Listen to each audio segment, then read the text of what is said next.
하나님께서 다른 거는 다 먹는데 한 가지만 하지 말라고 하셨는데, 이 뱀이 모든 것이라고 말해서 그 한 가지라고 하는 것까지 포함시켜서 하나님이 그렇다면 너희들을 제약하는 게 아니냐, 자유를 주었는데 그럴 수 있느냐 라는 질문을 할 때에 답을 말씀대로 해야 합니다. 먹지 말라, 단호하게 했죠. 그런데 하와는 대답하기를 먹지도 말고 뭐도 하지 말고 만지지도 말고, 하나님의 명령에 대해서는 덧붙여 가지고 조금 희석을 시키고 죄의 결과에 대해서는 빼기를 합니다. 반드시 죽는다고 했는데 죽을까 하노라 라는 말로서 부정적인 부분들이 약간 가미되어지는 내용을 이야기합니다. 그러면서 이 뱀은 결코 죽지 않는다, 하나님과 같이 될 것이다, 너희 눈이 밝아질 것이다, 굉장히 이익될 것을 말합니다.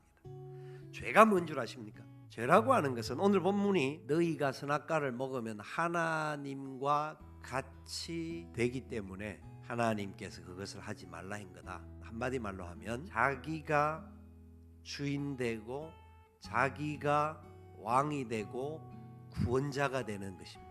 하나님의 생각을 따라가야 하고 하나님의 말씀의 원리대로 가야 하는데 말씀을 혼합시킵니다. 그리고 자기가 그 말씀의 판단자가 되어집니다. 여러분, 저와 여러분은 하나님의 말씀에 순종해야 될 존재들임을 아셔야 합니다. 하나님의 말씀의 원리에 따라 삶을 결정해야 되는 존재들입니다. 그래서 하나님을 사랑하라 명령하시는 말씀대로 하나님을 사랑해야 합니다. 마음을 다하고 뜻을 다하고 힘을 다하고 생명을 다하여 하나님을 사랑해야 합니다. 내 이웃을 너의 몸과 같이 사랑하라, 주님이 명령하신 대로 이웃을 사랑해야 합니다. 그 사람이 원수일지라도 사랑해야 합니다. 철저하게 하나님의 선하신 말씀, 하나님 자체가 선하시고 말씀이 선함을 믿고 그 선한 말씀을 붙잡고 믿음으로 걸어갈 수 있는 우리 모두가 될 수 있기를 주님의 이름으로 축원을 드립니다. 자, 이렇게 인간의 반역과 타락한 결과가 어떻게 나오느냐 하면 하나님과의 관계가 멀어지기 시작합니다. 오늘 본문은 이렇게 이야기를 하죠. 여자가 이제 선악을 알게 하는 나무를 따먹었습니다. 눈이 밝아졌는데, 눈이 밝아진 것이 좋은 건 줄 알았는데 벗은 줄 알고 무화과 나무 잎을 엮어서 치마로 삼게 되었습니다. 이게 이제 죄가 들어온 인간의 모습이에요. 수치를 느끼게 되고 그런 안타까움을 느꼈는데, 그때 어떤 현상이 일어납니까? 8절에 하나님이 나타나셔서 아담을 찾습니다. 하나님이 나타나는 소리에 아담이 숨습니다. 우리가 하나님의 얼굴을 피한다라는 것은 가장 안타까운 일입니다. 하나님과 거리가 멀어진 거죠. 죄로 인하여 하나님과 함께 동행하는 것이 가장 행복이고 가장 기쁨인데, 그 기쁨을 누리지 못하는 불행한 삶으로 들어가는 파괴된 삶이 생긴 겁니다. 뿐만 아니라 하나님께서 질문을 합니다. 아담아, 네가 왜 벗었는 거 어떻게 알았냐? 먹지 말라고 한 나무를 먹었느냐? 라고 말하니까 12절에 하나님이 주신 여자가 내게 넘겨주어서 내가 먹었어요.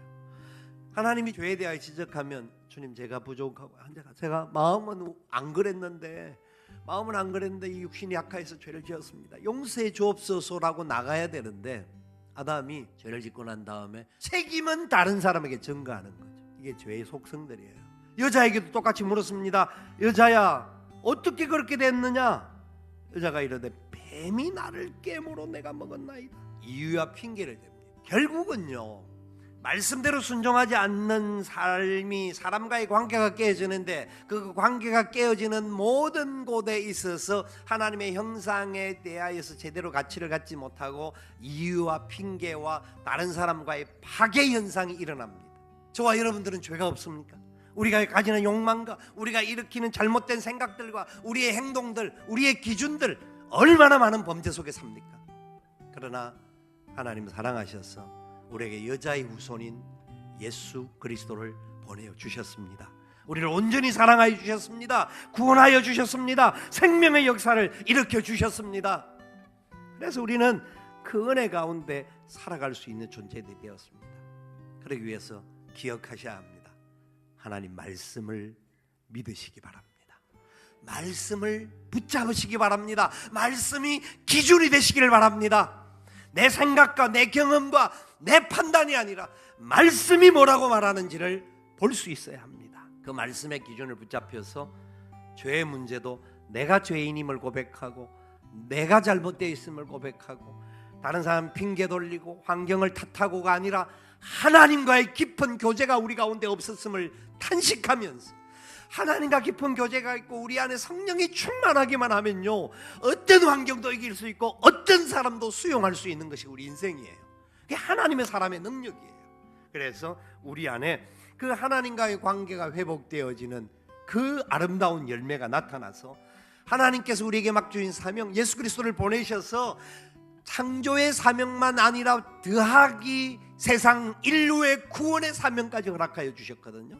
그 사명을 우리가 함께 감당하는 하나님의 나라와 의를 위해서 달려가는 그런 사람들이 되어야 합니다.